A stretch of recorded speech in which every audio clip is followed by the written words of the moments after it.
It's no question that we've had many things from Nintendo in the last year to be excited for. But somewhere in the last year, we seem to have hit a little bit of a gray area, which leaves me with the question, what should I be excited for? More importantly, what should we be excited for? You may be thinking that isn't such a hard question to answer because of the recent Nintendo Direct, which to a certain extent, I think you're right. I think there was some good things featured in the Direct to be excited for, but also what some might call shovelware. Basically things that no one cares for or things that only served as a filler for the Direct. One announcement that I was very surprised to see was Stellar Blade, which was a PlayStation and PC exclusive until Nintendo announced it on their Direct.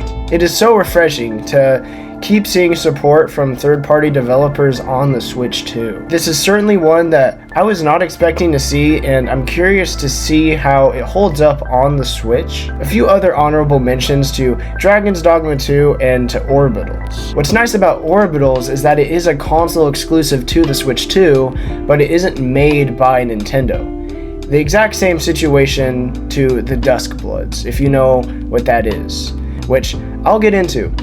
Trust me. Some more titles that were announced was the new Fire Emblem, Xenoblade Genesis, Nintendo Switch Sports Resort, Kingdom Hearts 4, and most notably, The Legend of Zelda Ocarina of Time. This is an interesting one, because we knew about this game being announced because it was leaked on Twitter a few months ago, but this was the first time we saw early footage of it. It really looks like they're going for a full remake here, not just another remaster like it was on the 3DS. This is particularly exciting for me because I personally have never played Ocarina of Time, so this will be a full new experience for me.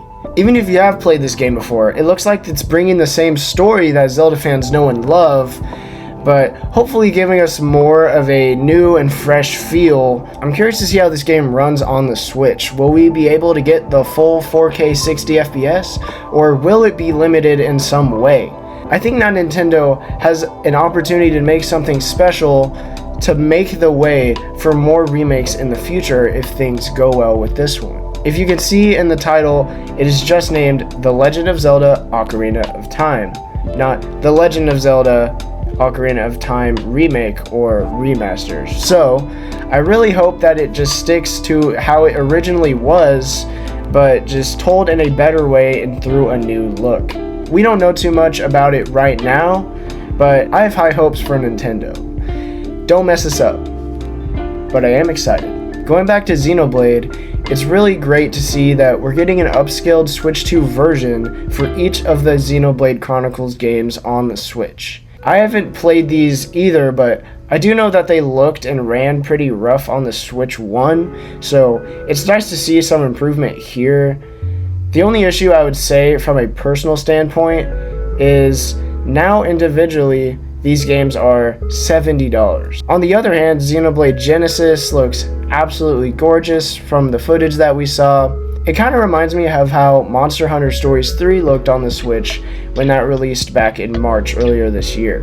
This will be my first Xenoblade game, so if you have any suggestions, go ahead and put it down in the comments right after you hit the subscribe button. Kingdom Hearts 4 is another one that I am looking forward to because if you haven't caught on to the trend already, I've not played any of these games either.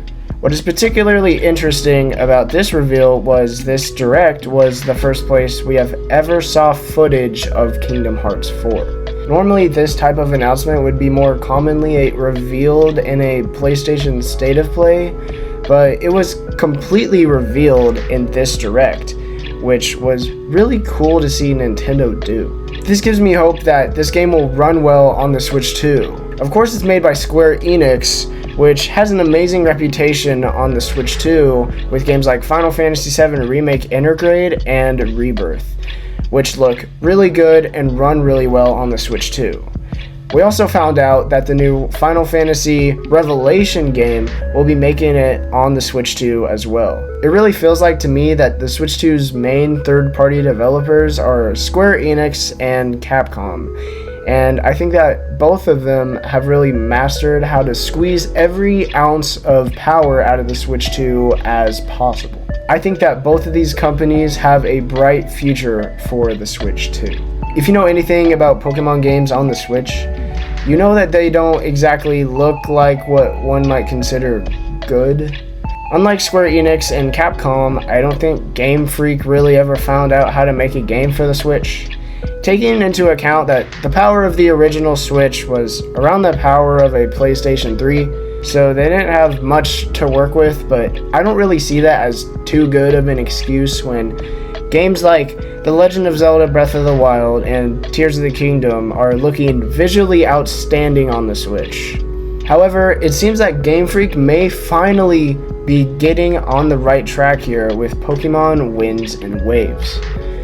From the early footage that we were able to see a few months back, it really looks like visually the best Pokemon game that we have ever seen, especially for how good the ocean looks. It also looks like we're getting more new Pokemon, with 3 of them being Brout, Pombon, and Gekwa. It's nice to see that it looks like there's being some real effort put into these games, and I'm very eager to get my hands on them. An honorable mention to Pokemon Pokopia, which is getting its very own DLC with 3 waves, similar to how Nintendo did Mario Kart 8 Deluxe's DLC. I will say the downside is the DLC is paid DLC, but in 2026, that is to be expected from Nintendo. The DLC does cost $34.99, which is a little expensive, but it looks like it may be worth it. We'll have to wait and see.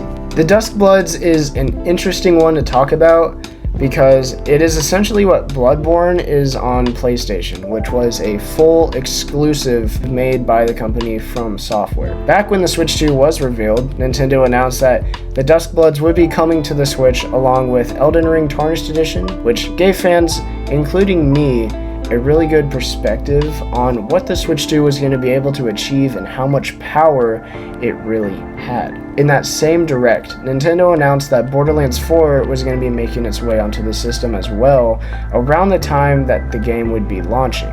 It was great to see that we were finally getting some higher quality games and bigger games coming to the console that would run well and release either on release date or soon after. But over time, there seemed to be a problem with this. Many fans, including myself, were expecting to at least hear some information on Borderlands 4 and the Duskbloods, but this still didn't really give us the information that we were looking for, other than it was basically Nintendo saying, yeah, we didn't forget about this. On the bright side, we did find out when Elden Ring was dropping, which is going to be August 28th, just around a month away. I guess my question to Nintendo would be, what is going on and why is this taking so long? The same goes for Borderlands 4. I want them to take their time making the game to the best it can be. I just find it a little odd that they revealed it so early and they still had no estimated release date. I assume that maybe Borderlands 4 and the Duskbloods will be released sometime in 2027, but I guess we're gonna just have to wait and see. The games that I've talked about throughout this video are the main ones that I wanted to speak on, but there are some other ones that I think are worth mentioning, and I think that they deserve to be talked about. However, some of these games have already came out on the Switch by the time this video gets released. Starting off with Star Fox, which was a remake of Star Fox 64 on the N64. I think many people enjoyed this game once it finally came out, but personally, it's not really my type of game, but it's great to see that the franchise is getting the attention that it needs again. Splatoon Raiders came out recently, and with what we saw at the Raiders Direct a few weeks ago, it looks like that this will be a great game for anyone who loves the Splatoon franchise, or even anyone who's never played it before. Fire Emblem Fortune's Weave looks exciting. I think that a lot of people are looking for it to be similar to Fire Emblem Three Houses, but I wouldn't know anything about that. Lies of P Complete Edition is also making its way to the system digitally on August 6th and physically October 2nd. Which I think is kind of odd because Nintendo hasn't really done that before as far as separate release dates for digital and physical games. Nintendo Switch Sports Resort looks great.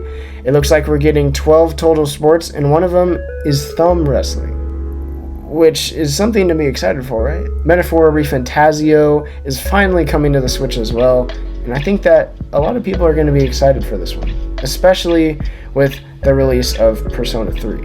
I think that there is a lot to be excited for in the future of the Switch 2, And we have already gotten so much to be excited for, even in the first year of the console being out. But let me know, what is the game that you're looking forward to most on the Switch 2? Anyways, thanks for watching, and I will catch you in the next one. Peace.